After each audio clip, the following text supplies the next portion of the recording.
नमो नमः। आज की अंतर्जालीय कक्षा में आपका हार्दिक स्वागत है। हम बीए के संस्कृत साहित्य के पाठ्यक्रम में निर्धारित राम शब्द की रूप सिद्धि का अध्ययन कर रहे हैं। पूर्व के वीडियो में हमने राम शब्द के प्रथमा विभक्ति के द्विवचन के रूप रामौ की सिद्धि के बारे में अध्ययन करा था।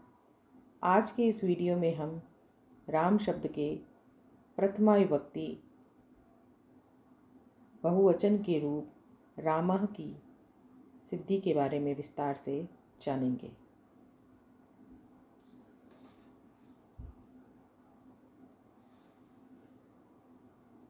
प्रथमा विभक्ति बहुवचन के रूप रामः की सिद्धि के लिए जिन विशिष्ट सूत्रों का प्रयोग किया जाएगा उनका विस्तार से वर्णन इस प्रकार है। बहुषु बहुवचनम, इसकी वृत्ति में कहा गया है बहुत्व विवक्षायाम बहुवचनम स्यात्, अर्थात बहुत्व की विवक्षा में बहुवचन होता है।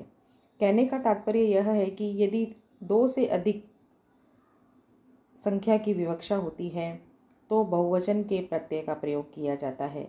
जैसे यदि हमें 3 रामों का कथन करना है तो हमें राम शब्द से बहुवचन का वाचक जस प्रत्यय प्रयुक्त करना होगा। इस प्रकार राम जस यह रूप बनता है। रामः की सिद्धि के लिए प्रयुक्त किया जाने वाला अगला सूत्र है चुटु। यह इत संज्ञा का विधान करने का सूत्र है। इसकी वृत्ति में कहा गया है प्रत्ययाद्यो चुटु इतौ स्तः, अर्थात च और ट वर्ग इत संज्ञक होते हैं।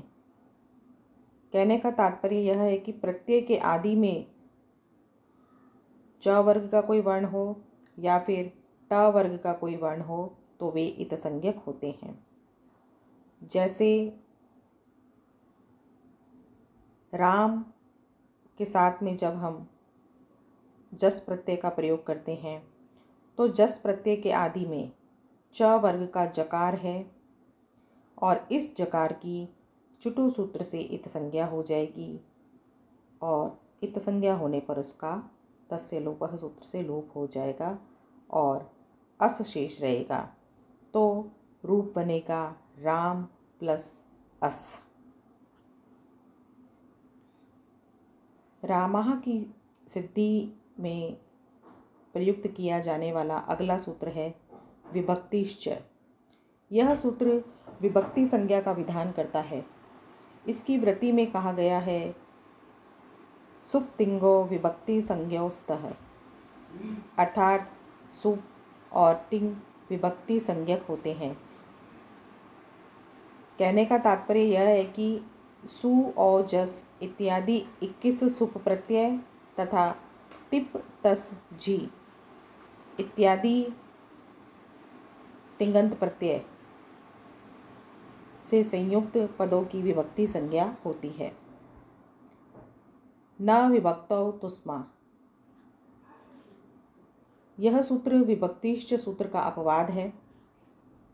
इसकी वृत्ति में कहा गया है सकार मकारा नैत,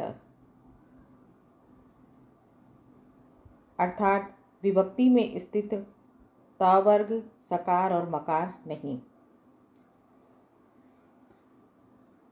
इस सूत्र का भावार्थ यह है कि विभक्ति में स्थित त वर्ग का कोई वर्ण हो, यानी कि त थ द ध न में से कोई वर्ण हो, सकार हो और मकार हो तो उनकी इत संज्ञा नहीं होती है।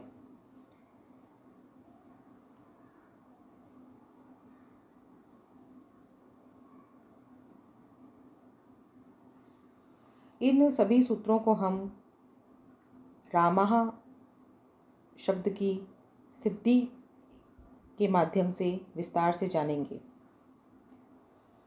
रामः शब्द की सिद्धि इस प्रकार है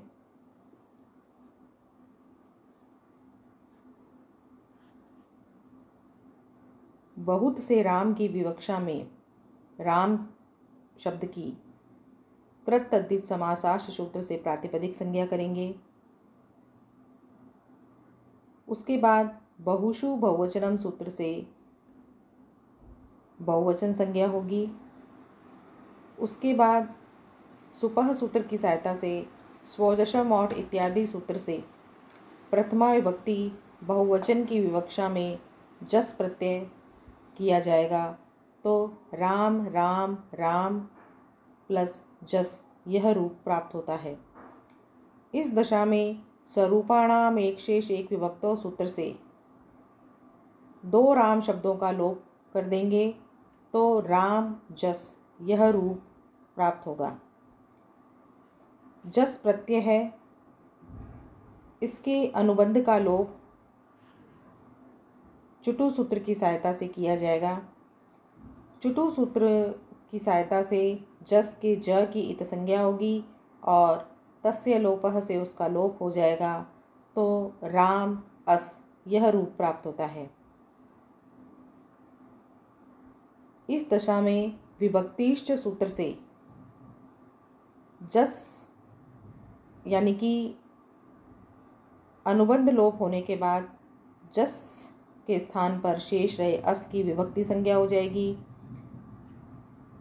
न विभक्तो तुस्मा सूत्र से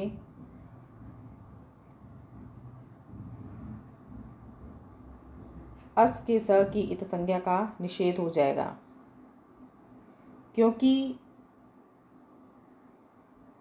अस की विभक्तिश्च सूत्र से विभक्ति संज्ञा मानी जाएगी और विभक्ति में स्थित त वर्ग के वर्ण की, सकार की और मकार की इत संज्ञा न विभक्तो तुस्मा सूत्र से नहीं की जाती है। इस दशा में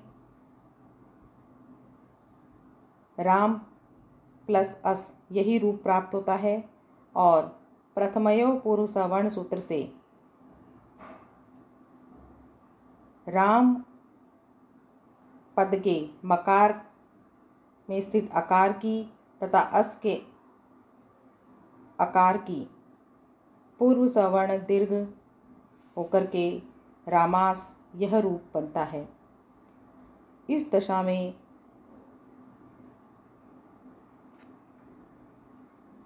स सजुषो रूह से स को रुत्वादेश होगा तो रामा रू यह रूप प्राप्त होता है। इस दशा में उपदेशे अजनुनासिक इत से रू के अनुबंध उकार की इत संज्ञा करके तस्य लोपः सूत्र से उसका लोप करेंगे तो रामा र यह रूप प्राप्त होता है। विरामो अवसानम सूत्र से इस र को अवसान संज्ञा करके खरवसानयो विसर्जनीय सूत्र से अवसान संज्ञक र को विसर्गादेश करने पर रामाह रूप सिद्ध होता है।